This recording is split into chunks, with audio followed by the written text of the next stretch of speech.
Hola a todos, bienvenidos a esta versión nueva de SAS Talks, en el que tenemos a una invitada muy especial. Ella es Aura Cifuentes, una mujer analítica que inspira a través del poder de los datos. Aura es egresada de la Universidad Externa de Colombia, donde estudió Gobierno y Relaciones Internacionales y cuenta con un máster en Asuntos Públicos del Instituto de Estudios Políticos de París. Ha trabajado durante los últimos 6 años en temáticas relacionadas con gobierno abierto, innovación, elaboración de políticas públicas y uso de nuevas tecnologías de la información y las comunicaciones. Entre su trayectoria profesional en Colombia se destaca su liderazgo en la Dirección de Gobierno Digital de Mintic, en el equipo de innovación pública del Departamento Nacional de Planeación y en el Observatorio de Transparencia y Anticorrupción de la Presidencia de la República. Adicionalmente, Aura en la academia imparte la clase de diseño y análisis de política pública en la Universidad del Rosario. También en Francia se desempeñó como asesora en Etalab, dependencia del primer ministro francés encargada de los datos abiertos, así como consultora de la multinacional Inetum en materia de ciudades inteligentes. En 2021 fue reconocida como una de las 31 mujeres jóvenes influyentes en la política colombiana por la Fundación CAS y la Fundación Women. También en la lista Agile 50 de Apolitical, figura como parte de las 50 líderes disruptivas más influyentes del mundo, gracias a su trabajo impulsando la transformación pública. Con Aura, hoy vamos a hablar de dos temas que complementan y que inspiran de manera sin igual. Primero, su historia motivadora propiamente y segundo, cómo ha encontrado poder en los datos. Bueno, súper bienvenida, Aura, a este capítulo de edición de SAS Talks. Hace unos días recordabas el nombre de un libro, Podemos Ser, que reúne historias inspiradoras más allá de lo que es una hoja de vida física o de un perfil de LinkedIn, según tú misma lo dijiste. Es un libro que humaniza las experiencias de vida de personas que inspiran. ¿Cómo es esa historia humanizada? ¿Cómo es la tuya, Aura? Bueno, pues Sandra, muchas gracias por tenerme en este espacio y muchas gracias a las personas que van a escuchar esto. Podemos Ser es un libro que publicaron y construyeron la Fundación CAS y la Fundación Women, donde recolectaron diferentes historias, hizo una convocatoria abierta, bueno, filtraron información y demás, y terminaron seleccionando 31 perfiles de mujeres jóvenes que según ellos influyen en la política colombiana, política entendida muy abiertamente y muy ampliamente, política electoral, política pública, política social. Y obviamente pues para mí fue un súper honor quedar entre ese combo selecto de mujeres, además de todo Colombia, con diferentes orígenes étnicos muy diversas. En además una idea de no contar justamente quiénes somos, porque para eso uno puede simplemente leer una hoja de vida o lo que uno cuenta en sus redes personales o profesionales, sino realmente era entender qué era lo que nos había llevado hasta ahí, desde cuáles habían sido nuestros sueños como niñas, qué barreras o qué oportunidades habíamos visto y nos habían impulsado a trabajar en el sector en el que estábamos.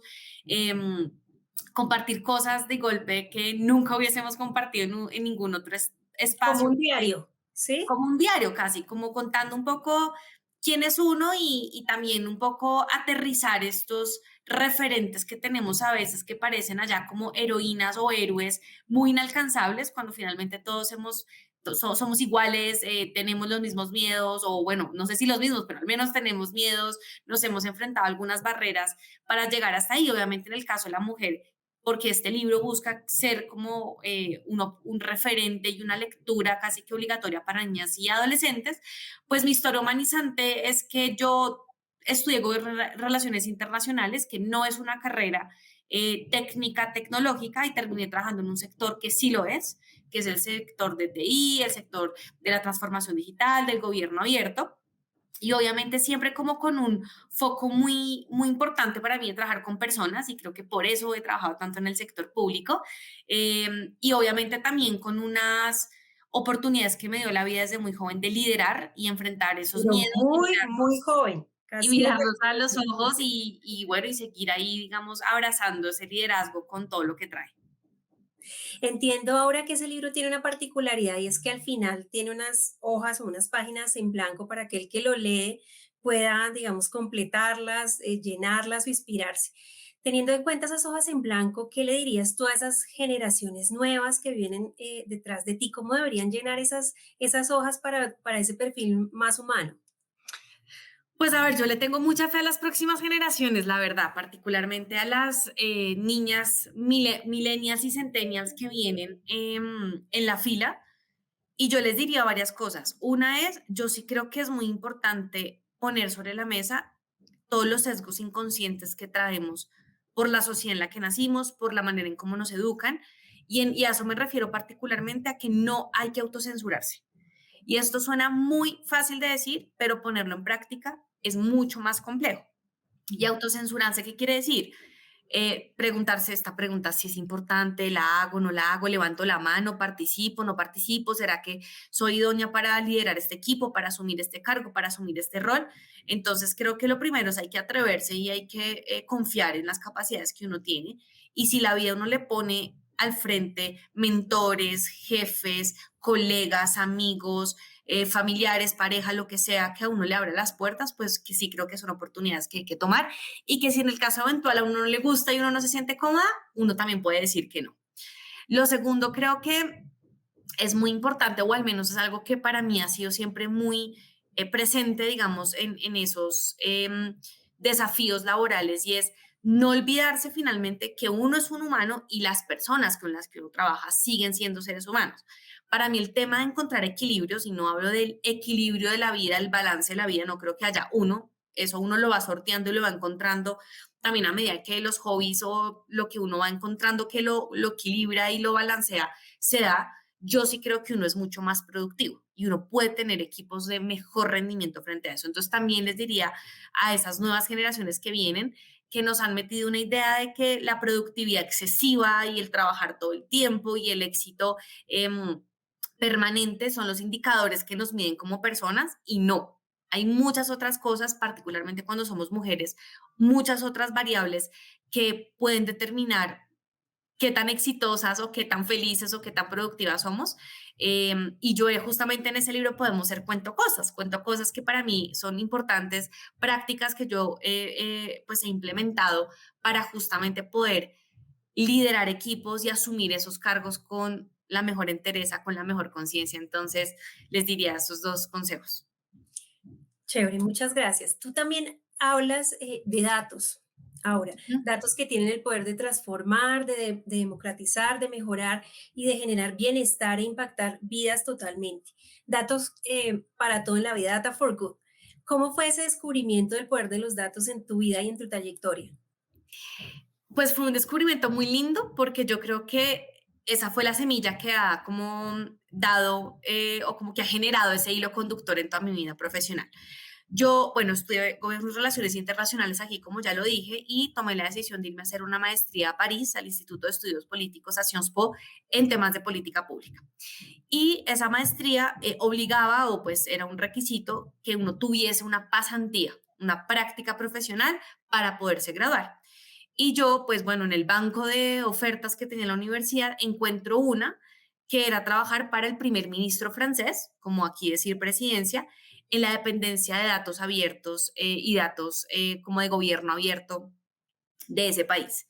Y yo medio ya había analizado e investigado esos temas, había sido un poco mi monografía de grado antes de irme y apliqué y quedé y trabajé ahí 6 meses como pasante, pues estuve 6 meses como pasante aprendiendo justamente, esto era 2013, eh, un país que ya se estaba pensando, bueno, hay que abrir datos y hay que abrir datos de calidad y luego esos datos tienen que servirnos para tomar mejores decisiones, para entregarle al primer ministro informes de política pública de qué hay que hacer, de monitoreo, de mapas de calor, etcétera. Ya se hablaba incluso en esa época de data science y de contratar data scientists y demás. Y bueno, terminó mi pasantía y me contratan y entonces termino trabajando ahí casi un año y desde entonces pues cuando yo miro mi hojada de vida y mi trayectoria profesional realmente eso fue como lo que me hizo a mí también enamorarme de estos temas, verle el valor, entender que el mundo funciona hoy alrededor de los datos, todos producimos datos, todos consumimos datos. Cuando uno mira estas infografías en internet que dicen tantos datos por minuto y uno dice en qué momento, pues uno empieza a entender mucho más el valor que tiene esto cuando además uno trabaja en política pública, cuando trabajamos en el sector público. Entonces, nada, muy defensora de los datos, muy defensora de abrir los datos también, de cruzarlos y de tomar decisiones basadas en ellos. ¿Por qué crees que justo en un país como Colombia todavía no somos plenamente conscientes de ese poder que tú acabas de mencionar de los datos, de las bondades que nos brindan y cómo hacer para seguir acercando a más personas a ese descubrimiento que tú hiciste ya años atrás? Bueno, yo creo que hay un desafío como en la oferta y la demanda. Entonces voy a empezar por la oferta. En Colombia desde el 2014 tenemos una ley de transparencia y acceso a la información pública que obliga a las entidades públicas a abrir datos de interés general, datos públicos abiertos que no tengan ninguna condición privada, sensible, secreto industrial y comercial o de Estado, ¿no? Datos que la ciudadanía puede consultar y debería poder conocer. Y esa ley fomenta realmente un cambio de mentalidad en el sector público. Es decir, el sector público colombiano durante muchos años estuvo acostumbrado a que era el ciudadano tocando la puerta y pidiendo información. Me imagino que las personas que nos escuchan se lo imaginan, pero derechos de petición, acciones de tutela, ¿no? Como mecanismos de participación ciudadana que siempre hemos tenido que utilizar para que el sector público nos dé información. Y esa ley cambió todo. Lo que le empezó a decir a las entidades fue, oiga, usted debería ser proactivo, debería abrir datos sin que se los pidan, porque esos datos son de interés general. Entonces diría que desde la oferta lo que está pasando es que desde el 2014, que si uno se pone a pensar, eso no es hace tanto, o sea, llevamos unos años, digamos, fomentando esto en el sector público, intentando generar esas capacidades al interior de las entidades y eso quiere decir personas que teniendo las bases de datos las limpien, las estructuren, las homogeneicen, las abran, las suban, ¿no? Y entonces yo diría que ahí vamos. Realmente Colombia hizo un salto muy importante desde el 2014. O sea, en el 2014 sale esto, pero luego en 2018, 19 y 20 empiezan a salir lineamientos de política pública de hay que explotar datos, por ejemplo, hay que cruzarlos para dar como extraerles ese valor socioeconómico. Hay que empezar a hablar de tecnologías emergentes. O sea, al final Big Data, inteligencia artificial son muchos datos permitiendo hacer análisis predictivos. Entonces creo que hacia allá vamos. A mí me alegra y me tranquiliza sentir que tenemos hoy unos pisos sólidos en esa oferta que justamente están fomentando que cada vez más entendamos eso que otros países entendieron de pronto más temprano. Y del lado de la demanda necesitamos como ciudadanos pues apropiarnos de eso, porque eso está ahí, eso está a disposición nuestra. Uno a veces mira cuánta gente se descarga un conjunto de datos o cuánta gente consulta las visualizaciones y es poca todavía. Entonces creo que todavía incluso como ciudadanos pues tenemos que empoderarnos más de ese deber ciudadano, de hacer control social, de entender que igual eso fomenta un país más transparente, más competitivo. Entonces yo soy muy optimista, creo que vamos por buen camino, falta por supuesto más, pero creo que estamos sembrando las semillas que debemos sembrar para eso.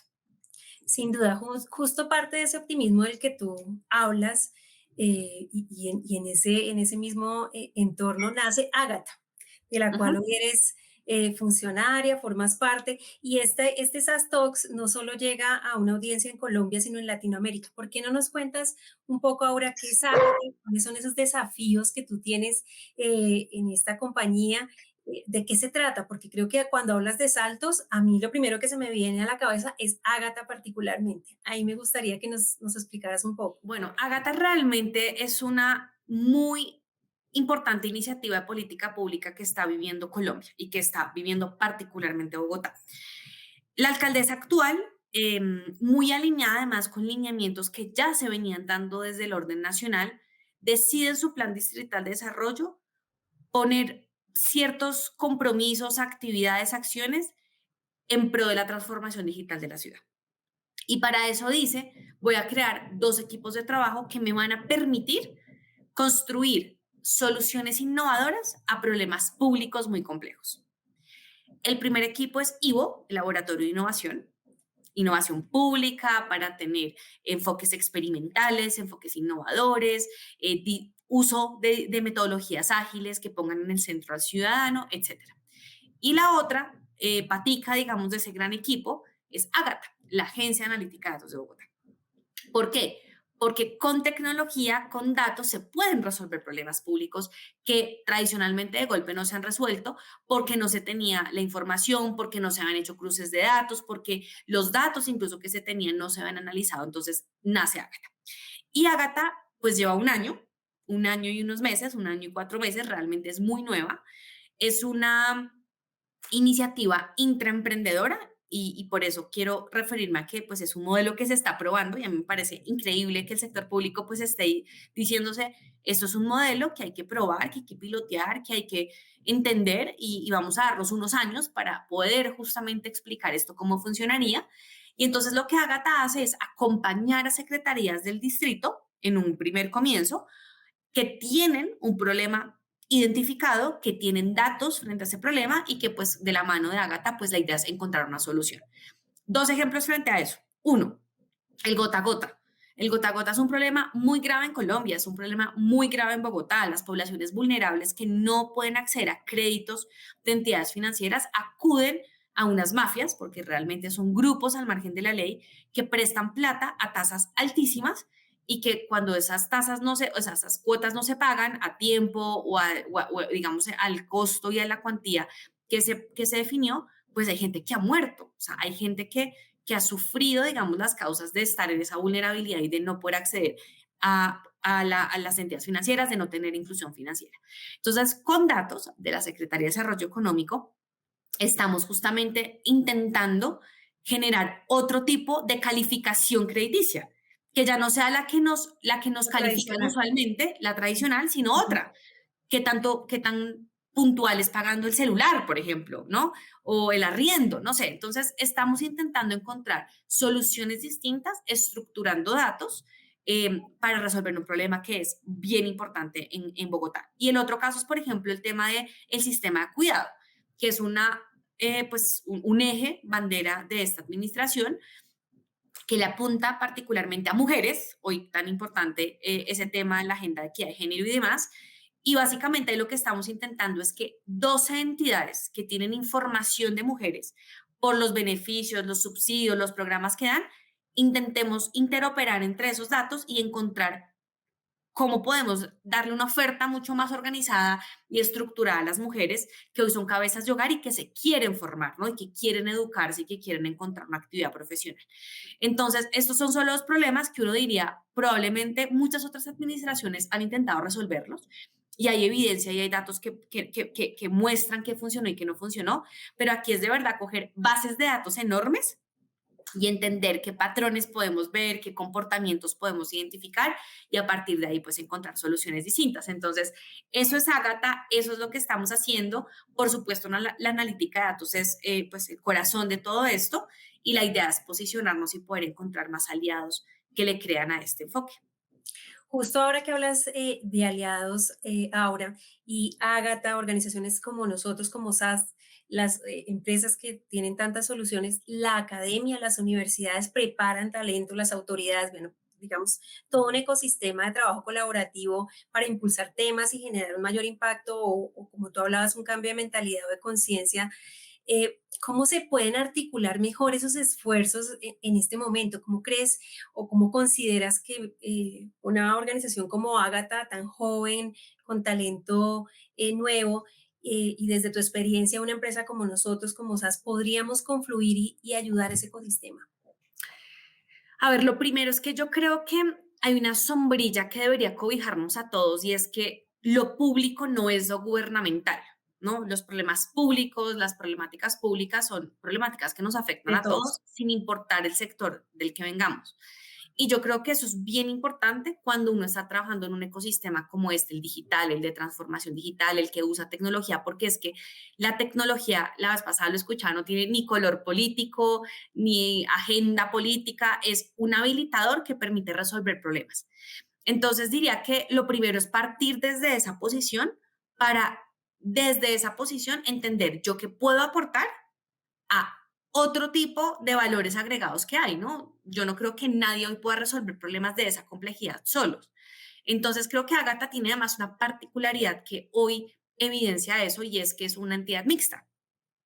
Tiene unos socios mayoritarios, empresas públicas que están fondeando y que están apostándole a esta iniciativa en lógicas de, bueno, vamos a probar esto con datos, con tecnología para ver si el modelo funciona, pero al mismo tiempo tiene como este componente público de trabajar con secretarías distritales, de priorizar inicialmente problemas públicos, de obviamente trabajar muy de la mano en la alcaldía.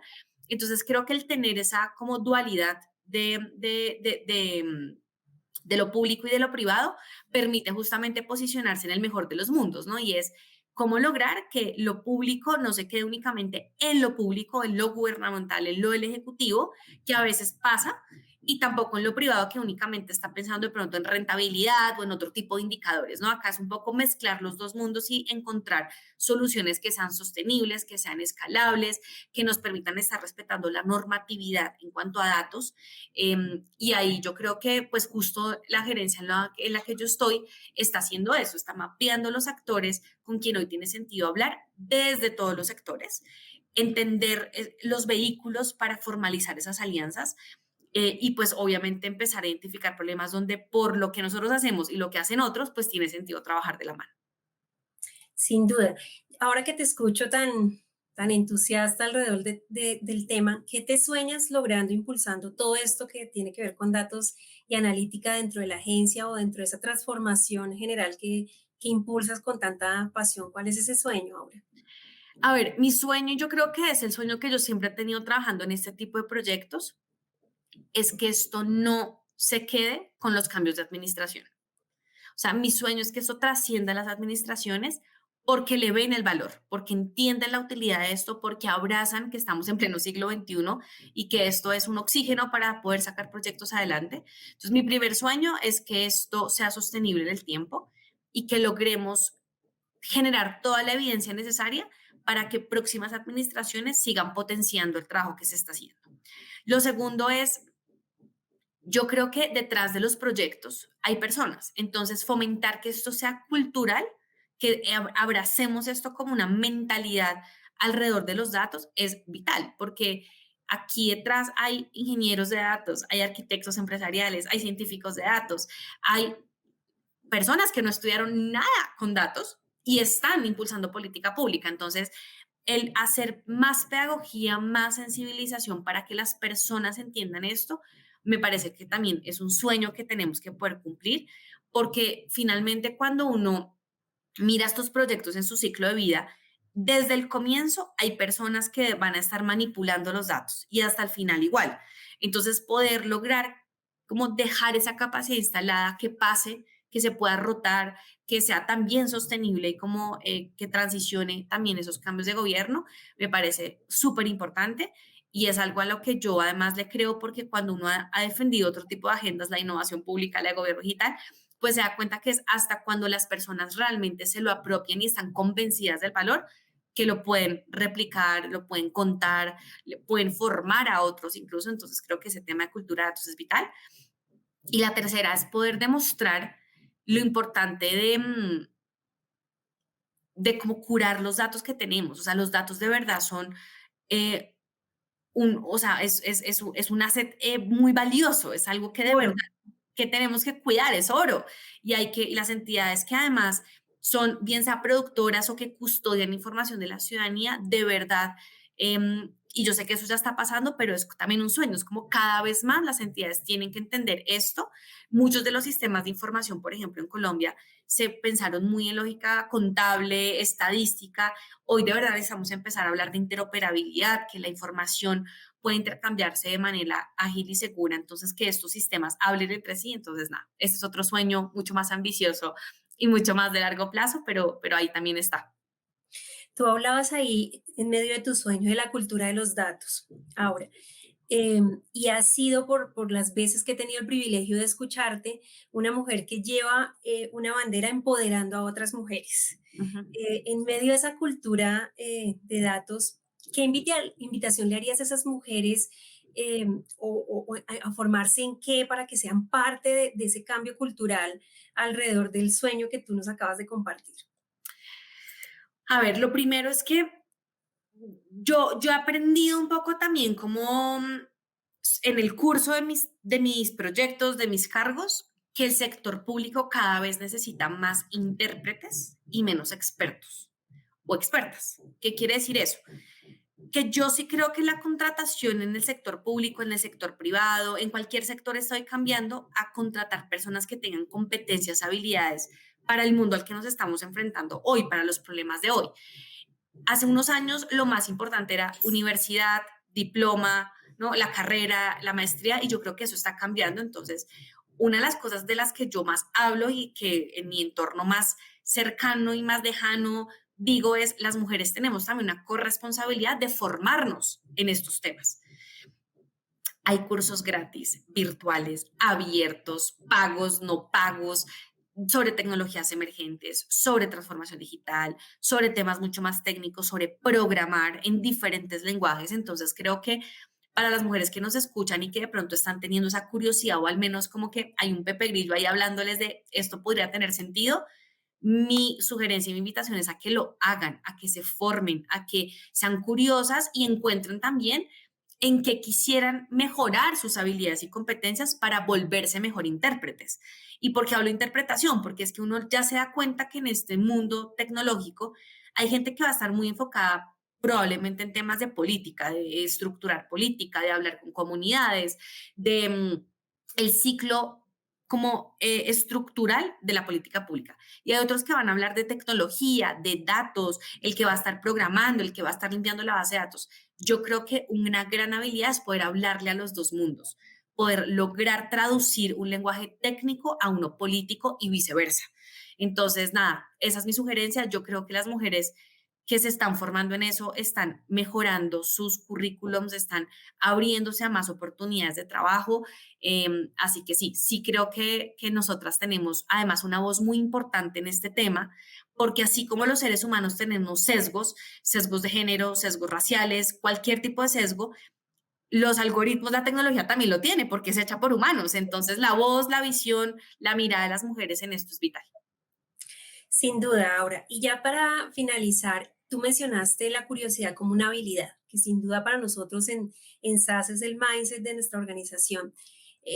Esa curiosidad vista desde la óptica de una mujer que ve en los datos el oro, ¿cómo ves esa proyección en otras mujeres para despertarla y pues que obviamente sea una cualidad o un skill valorado cuando uno o aplica una oferta de trabajo o quiere hacer una propuesta dentro de un equipo o una organización? ¿Cómo ves eso? Yo lo primero que veo es que estamos en un mundo infinito en posibilidades, infinito en conocimiento, infinito en oportunidades.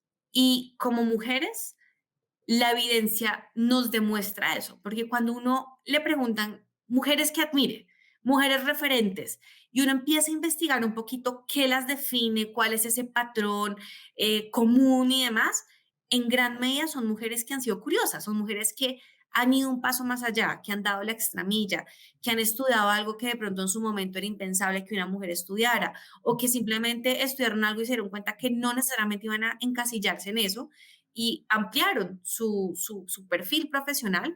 Entonces diría que la curiosidad sin duda es una gran virtud, pero creo que no es simplemente ponerla en un bullet en la hoja de vida para decir que uno es curioso. No, eso se tiene que poner en práctica, se tiene que poder evidenciar con lo que uno hace.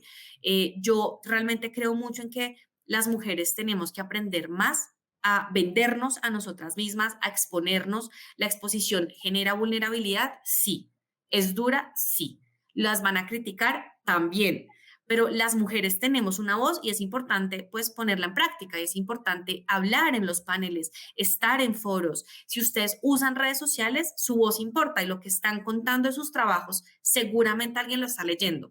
Entonces, esa curiosidad creo que también es como un poco de prueba y error. Creo que uno se va dando cuenta qué le va gustando, qué tiene sentido, qué resuena con lo que uno es. Y en la medida en que ustedes vayan encontrando el camino, estoy segura que las oportunidades van a llegar, las personas con las que se tengan que hablar estarán en ese camino. Y nada, yo creo mucho en eso porque además esto que les estoy contando, yo misma lo he puesto en práctica en mi vida. O sea, no es algo que yo leí, es algo que yo misma he puesto en práctica, que me ha costado, por supuesto, en momentos he dudado mucho de hacerlo, pero al final cuando uno hace el balance me ha traído muchísimas cosas pues muy positivas a mi vida. Sin duda, pues ahora quiero agradecerte inmensamente el honor de que nos hayas acompañado el día de hoy. Sin duda eres una mujer que inspira.